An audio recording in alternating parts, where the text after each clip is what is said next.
Hello and welcome to this new edition of News Today. Without delay, let's have a look at the headlines first. President returns a bill passed by Punjab Legislative Assembly. Central government relaxed maximum area limits in respect of critical minerals. WHO UNICEF estimates of national immunization coverage 2023 released. Asian Development Bank approves support for rooftop solar systems in India. UNESCO publishes Global Education Monitoring Report 2024 related to education and climate change. A group of scientists have released a landmark white paper on glacial geoengineering. Starting with the first news, in a significant development, the President of India has returned a bill passed by the Punjab Legislative Assembly. The Punjab Universities Laws Amendment Bill 2023 was reserved for the President's assent by the Punjab Governor.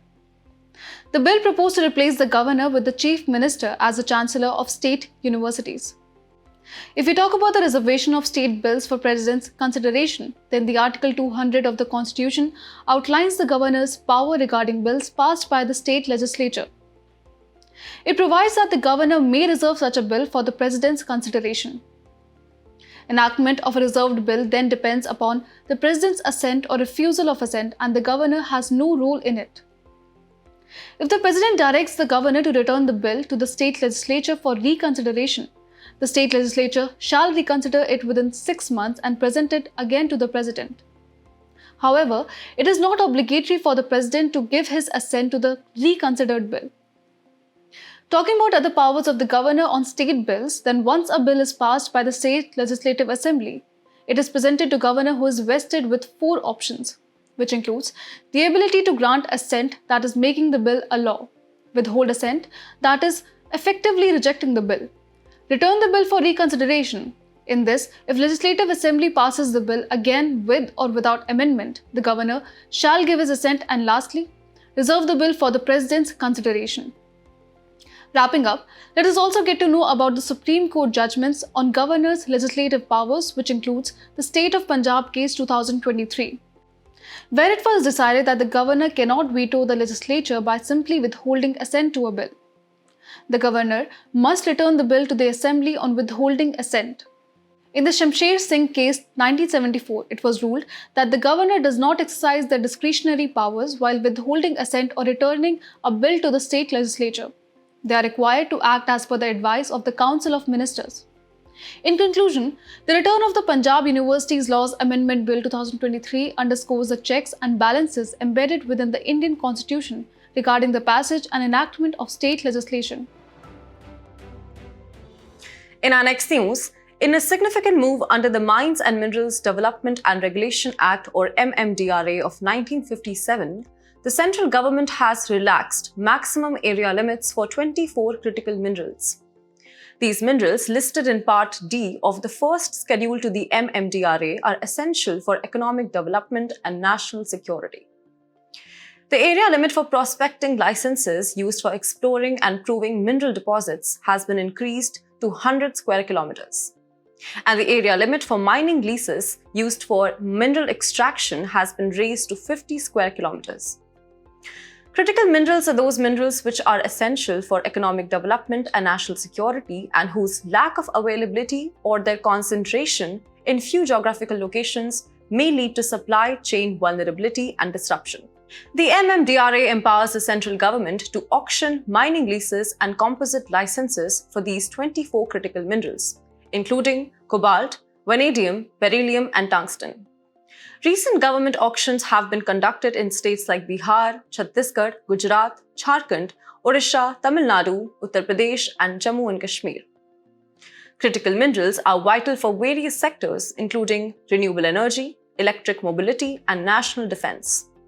They are used in electrical defense equipment such as submarines, missiles, aircraft, and smart bombs, as well as in industrial applications like magnets, catalysts, and metal alloys.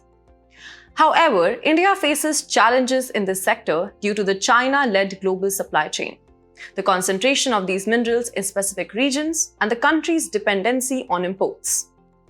Additionally, there is a lack of exploration and extraction activities within India. To address these challenges, India has taken several initiatives. The establishment of the National Institute or Center of Excellence on Critical Minerals aims to periodically update the list of critical minerals. Khanij Videsh India Limited or KABIL, a joint venture company, ensures a consistent supply of these minerals. Furthermore, India's membership in the Mineral Security Partnership bolsters supply chains. Lastly, multilateral and bilateral partnerships such as agreement with Argentina for exploring and mining 5 lithium blocks enhances exploration and extraction efforts. In our next news, the World Health Organization and UNICEF have released the 2023 estimates of national immunization coverage, highlighting some pressing concerns in global and national vaccination efforts. The report reveals that global childhood immunization coverage has stalled, leaving 2.7 million children either unvaccinated or undervaccinated. Alarmingly, over 50% of these unvaccinated children reside in 31 conflict-affected countries. In India, the situation is equally concerning.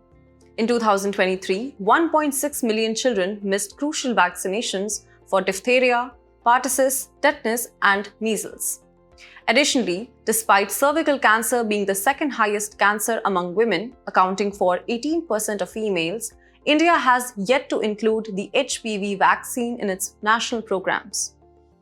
The country also accounted for 2 million zero-dose children who lack access to or are never reached by routine immunization services.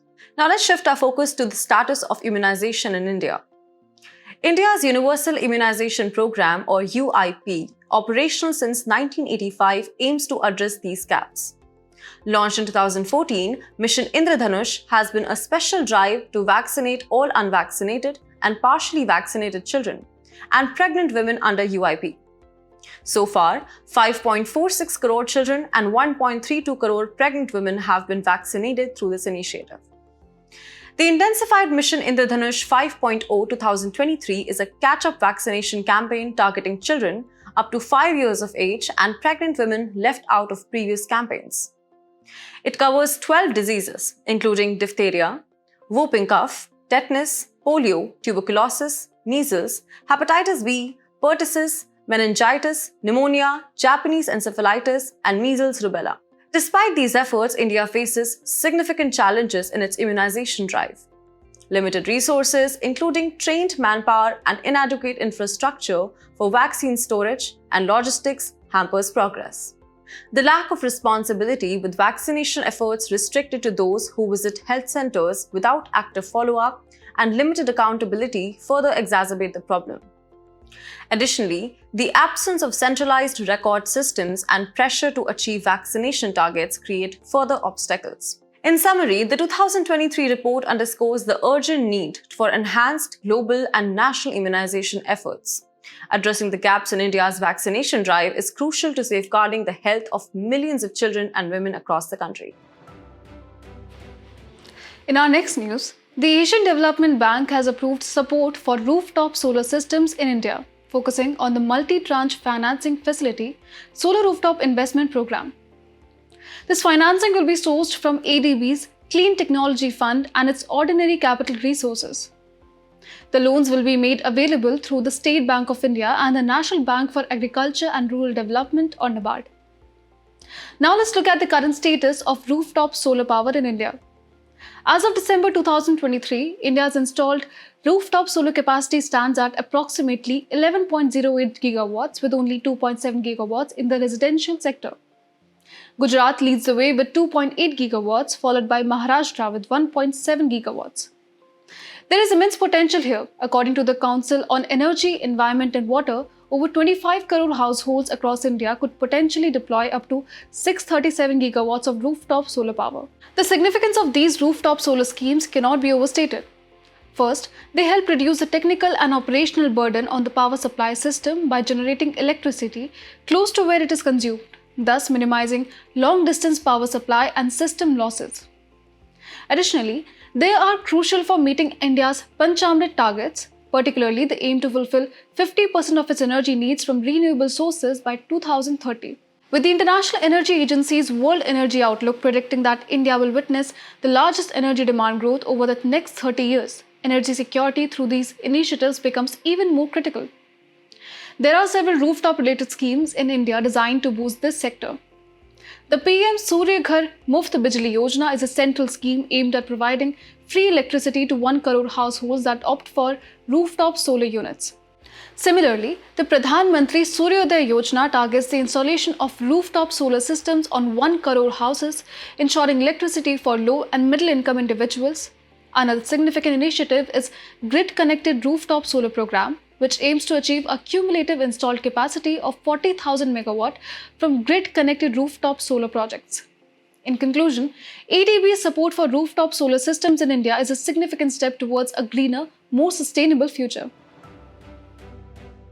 Moving ahead, the UNESCO Global Education Monitoring Report 2024, focusing on education and climate change, has been published.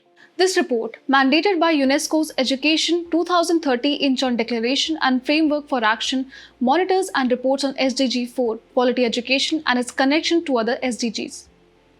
One of the key findings is the disruption of education systems due to extreme weather events. Over the past 20 years, schools were closed in at least 75% of these events, affecting more than 5 million people. In India, a study revealed that rainfall shocks during the first 15 years of life negatively impacted vocabulary at age 5 and mathematics and non-cognitive skills at age 15. Despite the critical role of education in combating climate change, it is not given the attention it deserves in international agendas. For instance, SDG 4 was addressed in only 2 of 72 transnational climate initiatives. Climate change impacts education in several ways. Direct effects include the destruction of education infrastructure and injuries and loss of life among students, parents, and school staff. Indirect effects involve the displacement of people and the subsequent impact on their livelihoods and health. Marginalized populations and low or lower middle income countries face worse climate-induced educational vulnerabilities. Additionally, exposure to heat significantly affects children's educational outcomes, such as reducing test performance. To address these challenges, the report recommends several measures. First, climate change education needs to be more deeply integrated into the curriculum across multiple subjects with adequate support for educator training. Second, there is a need to prioritize climate-resilient education infrastructure. Third, education's role in developing mitigation and adaptation solutions to climate change challenges should be recognized. Fourth, investment in education should be included under climate finance programs. Lastly, engaging with non-education stakeholders is crucial to ensure education is included in climate plans and financing. In conclusion, the Global Education Monitoring Report 2024 emphasizes the urgent need to integrate climate change education into curricula, improve infrastructure, and recognize the vital role of education in combating climate change. In our next news, a group of scientists presented an innovative idea and released a landmark white paper on glacial geoengineering. The name is intriguing in itself. Glacial geoengineering is the deliberate modification of the climate system around a glacier to slow the melt of the ice shelf and reduce sea level rise. To begin with, there were a few proposed glacial geoengineering strategies. First, we have the ocean heat transport interventions. As strenuous as it sounds, it simply means setting sediment berms or fibrous curtains along the seabed in front of the ice shelves to block the flow of warm circumpolar deep water. And another strategy is of the basal hydrology interventions, which will slow the flow of streams that carry meltwater off the ice sheets. This can be done through drilling holes through glacier beds to create drainage channels, thereby diverting meltwater streams and slowing ice sheet loss. Coming back to the concept of geoengineering, it is a deliberate, large-scale manipulation of Earth's climate systems to counteract anthropogenic global warming. To grasp on it better, there are certain categories of geoengineering. Let's take a quick look at them. Firstly, solar geoengineering or solar radiation management or SRM. It aims to limit the sun's radiation onto the Earth's surface and reduce global average temperature. The strategies include aerosol injection, marine cloud brightening, albedo improvement, ocean mirror, etc. Second, the carbon geoengineering or carbon dioxide removal or CDR. It aims to reduce the concentration of carbon dioxide in the atmosphere by removing it from the atmosphere. Strategies for this include carbon capture and storage, ocean alkalinity enhancement, ocean fertilization, etc. Wrapping up, geoengineering holds significant potential in the fight against global warming. It does so by complementing decarbonization efforts, halting glacier melt, and restricting sea level rise. It can also prevent climate-induced extreme disasters and protect livelihoods. However, it comes with concerns. One of them is substantial financial costs and potentially minimal effects. Additionally, geoengineering might cause major disturbances to ecosystems, potentially leading to termination shock, where a sudden stop in technology use causes a rapid temperature rise.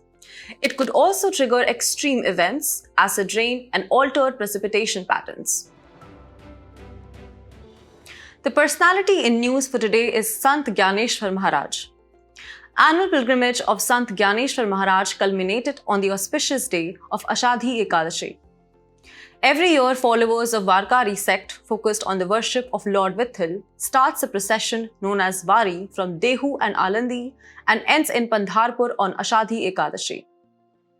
Sant Gyaneshwar was born in Alandi, Maharashtra. He was a 13th century Marathi saint, poet, philosopher, etc. He is one of the most revered figures in the Bhakti movement, particularly in Maharashtra. In terms of his contributions, he authored Gyaneshwari, a commentary on the Bhagavad Gita, and Amrutanubhav in Marathi. He also composed numerous devotional poems called Abhangas. He depicted values of equality, humanity, compassion, etc. As we conclude today's main news, let's have a look at some quick updates. Cassini's radar observations reveal new details about the seeds of liquid hydrocarbons on the surface of Saturn's moon Titan. Cassini 1997 to 2017 was a joint space mission to Saturn by NASA, European Space Agency and Italian Space Agency. Talking about Saturn, it is the sixth planet from the Sun and the second largest in the solar system. 84,119 children were rescued by the Railway Protection Force under Operation Nanhe Farishte in the last 7 years. Operation Nanhe Farishte is a mission dedicated to rescuing children in need of care and protection across various Indian railway zones. Jerdon's courser has not been visually spotted in over a decade. Jerdon's courser is a nocturnal bird found only in the Eastern Ghats.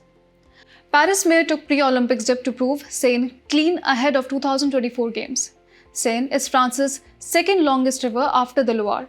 It flows in a northwesterly direction through Paris before emptying into the English Channel at Le Havre. Recently, there has been an outbreak of Chandipura virus in Gujarat. Also known as Chandipura vesiculovirus, it is a ribonucleic acid virus belonging to the Rabbitaviridae family. It also includes the rabies virus. James Webb Space Telescope observations were used to map the weather on a pair of brown dwarf stars.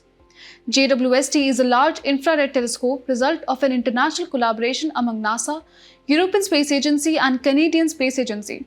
The objects, which have a size between that of a giant planet like Jupiter and that of a small star, are called brown dwarf. Scientists suggest last universal common ancestor could have formed just 300 million years after Earth's formation. Researchers believe that all the three branches of life, that is bacteria, archaea and eukarya, have originated from a single microbe called last universal common ancestor. Researchers have found evidence of an underground cave on the moon that is accessible from the surface.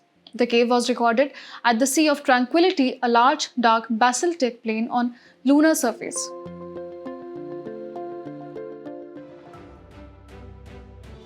Before we sign off, let's challenge your understanding in today's installment of Test Your Knowledge.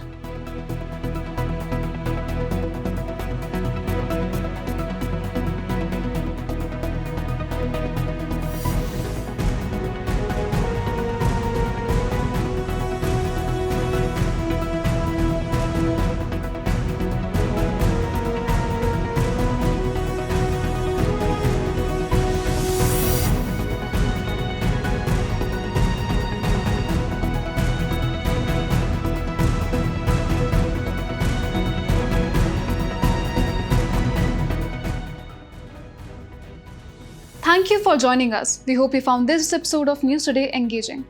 For the solution to today's quiz and to access the PDF version of News Today, remember to visit the provided links in the description below.